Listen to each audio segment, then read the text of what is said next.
€25 juta seharus sudah cukup menutup FFP. Il Tempo, saga transfer Angelino kembali mencuat di Trigoria.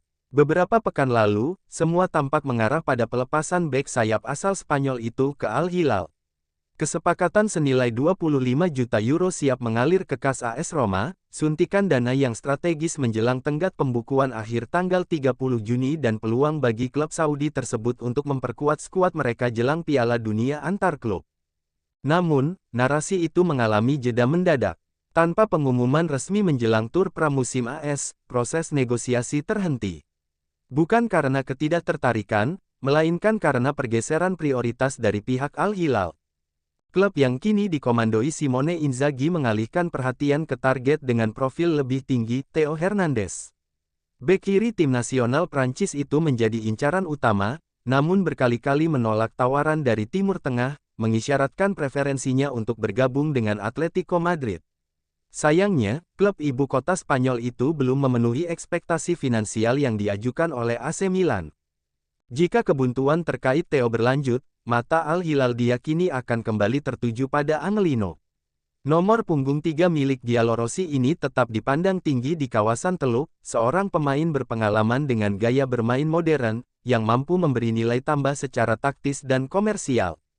Bagi Roma, kepergian Angelino bukan sekadar urusan teknis, melainkan juga instrumen penting untuk menyeimbangkan neraca keuangan.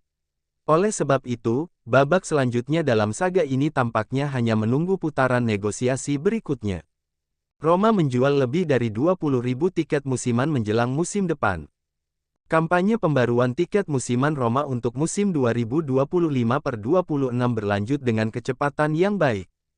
Hari ini, ambang batas 20.000 tiket musiman yang terkonfirmasi telah terlampaui, suatu angka yang mewakili sekitar 50% dari pemegang tiket musiman musim lalu.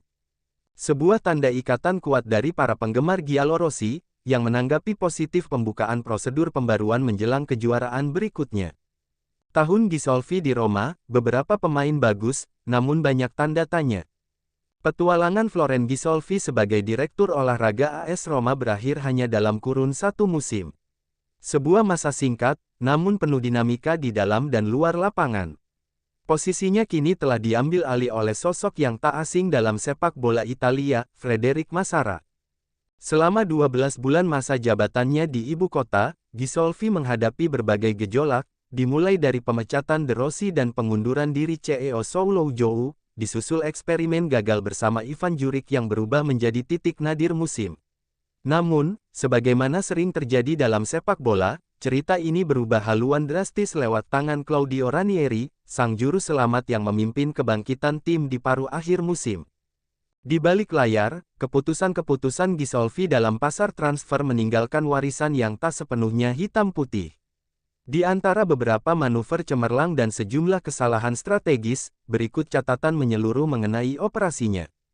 Pembelian dengan tanda positif. Beberapa rekrutan Ghisolfi terbukti menjadi tulang punggung tim musim ini. Yang paling menonjol adalah Manu Kone, didatangkan dari Borussia Mönchengladbach dengan nilai transfer €18 juta plus bonus. Sang gelandang asal Prancis tampil impresif dalam berbagai peran di lini tengah, menjadi poros utama baik secara teknis maupun taktis, sebuah akuisisi yang kini terasa sebagai kesepakatan jenius. Matthias Soule, yang ditebus seharga €30 juta dari Juventus, sempat mengalami awal yang goyah. Namun, kehadiran Ranieri membawa angin segar. Pemain Argentina itu tampil gemilang dalam separuh musim terakhir, memperlihatkan kemampuan ofensif yang membuatnya layak dijadikan bintang masa depan. Tak ketinggalan Artem Dovbyk, top skor La Liga musim sebelumnya, yang direkrut dari Girona dengan total nilai mendekati €30 juta. Meskipun adaptasinya tidak sepenuhnya mulus dan kerjasama tim masih bisa diasah, kontribusinya tetap terasa dengan torehan 17 gol dalam musim debutnya di Italia. Pujian juga patut diberikan kepada Alexis Saelemaekers, yang didatangkan dari Milan lewat skema tukar pinjaman dengan Tammy Abraham. Penampilannya konsisten dan penuh dedikasi di berbagai posisi. Sementara itu, Lucas Gourna-Douat menunjukkan kilatan potensinya sejak bergabung pada Januari. Namun, masa depannya di Roma masih menggantung karena negosiasi penebusan kontraknya dengan RB Salzburg belum menemui titik terang. Kekecewaan. Di sisi lain, tak semua rekrutan Gisolfi berakhir manis. Sejumlah nama besar gagal memberikan dampak signifikan dan justru menjadi beban teknis serta finansial. Yang paling disorot adalah Mats Hummels. Sang veteran asal Jerman yang diharapkan membawa stabilitas dan pengalaman di lini belakang, justru menutup kariernya di ibu kota dengan nada sendu, performa yang tidak konsisten, cedera yang berulang, dan sebuah malam buruk di Bilbao, tempat dua kesalahan fatalnya memupuskan harapan Roma di Liga Eropa. Performa Definerens tergolong mediocre, tidak buruk, tetapi jauh dari ekspektasi.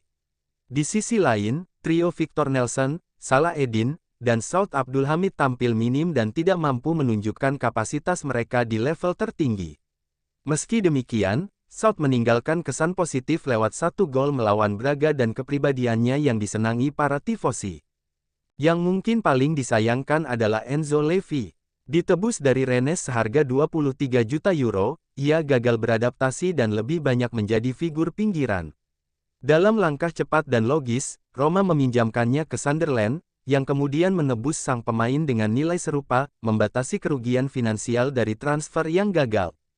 Penutup, Florent Gisolfi meninggalkan Roma dengan warisan yang ambivalen, sebuah tim yang setengah jadi namun menyimpan potensi besar.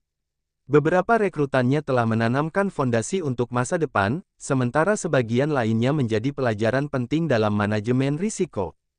Kini, tongkat estafet telah berada di tangan Frédéric Massara. Tantangan menanti, namun juga kesempatan untuk menyempurnakan apa yang telah dimulai. Di kota yang kaya akan sejarah dan tuntutan, hanya hasil nyata yang akan menjadi ukuran terakhir. Dan di Roma, sejarah tidak hanya ditulis oleh pemenang, tetapi oleh mereka yang berani bermimpi, lalu bertindak. Hanya satu dari Dovbyk dan Abraham yang akan bertahan di Roma. Roma dikabarkan tengah mempersiapkan revolusi mini di lini ofensif, dengan nasib Tammy Abraham dan Artem Dovbyk yang masih harus ditentukan. Kedua penyerang itu menjalani musim yang buruk dengan penampilan yang tidak konsisten dan, sampai saat ini, masa tinggal mereka di ibu kota tampak rumit, baik karena alasan teknis maupun ekonomi. Pemain Inggris itu, yang kembali dari masa peminjaman yang kurang mengesankan di Milan, masih memiliki kontrak mahal dengan Giallorossi. Pemain Ukraina itu, yang didatangkan dengan biaya besar 12 bulan lalu, telah mencetak 17 gol tetapi belum sepenuhnya meyakinkan dalam hal penampilannya. Kini giliran Gianpiero Gasperini, yang baru saja diangkat resmi menjadi pelatih Roma, untuk mengevaluasi kemungkinan meluncurkan kembali keduanya. Gasperini sudah menunjukkan minat pada Abraham saat ia masih di Atalanta, pertanda sang pelatih menghargai pemain tersebut karena karakteristik fisik dan atletisnya. Dovbyk, di sisi lain, dapat mencerminkan profil yang lebih mirip dengan Retegui. Pelatih baru ingin menguji keduanya, tetapi ia menyadari bahwa kebutuhan ekonomi klub mungkin lebih diutamakan daripada pilihan teknis. Ricky Massara diminta untuk membuka jalan keluar yang diperlukan untuk mematuhi perjanjian UEFA, mengingat penutupan anggaran yang ditetapkan pada tanggal 30 Juni. Penjualan Abraham, misalnya, akan membebaskan gaji yang penting dan memungkinkan keuntungan modal yang berguna, tulis Il Tempo. Yuri Alberto maju sebagai kemungkinan bala bantuan Roma. Roma melirik Brasil untuk memperkuat lini serangnya, dengan mengarahkan perhatian mereka pada Yuri Alberto dari Corinthians. Dengan kebutuhan untuk memperkuat skuad menjelang musim baru dan menunggu transfer yang dibutuhkan untuk menyelesaikan rekening, Direktur Olahraga baru Frédéric Massara dengan hati-hati mengevaluasi profil penyerang tengah Brasil, yang telah diikuti oleh beberapa klub Eropa dalam sesi transfer baru-baru ini, tulis Lego.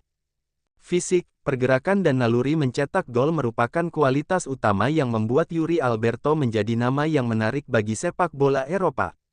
Pemain tersebut tumbuh di Santos, telah memiliki pengalaman di Eropa bersama Zenit, dan pada tahun 2022 ia kembali ke tanah airnya untuk mengenakan jersey Timao.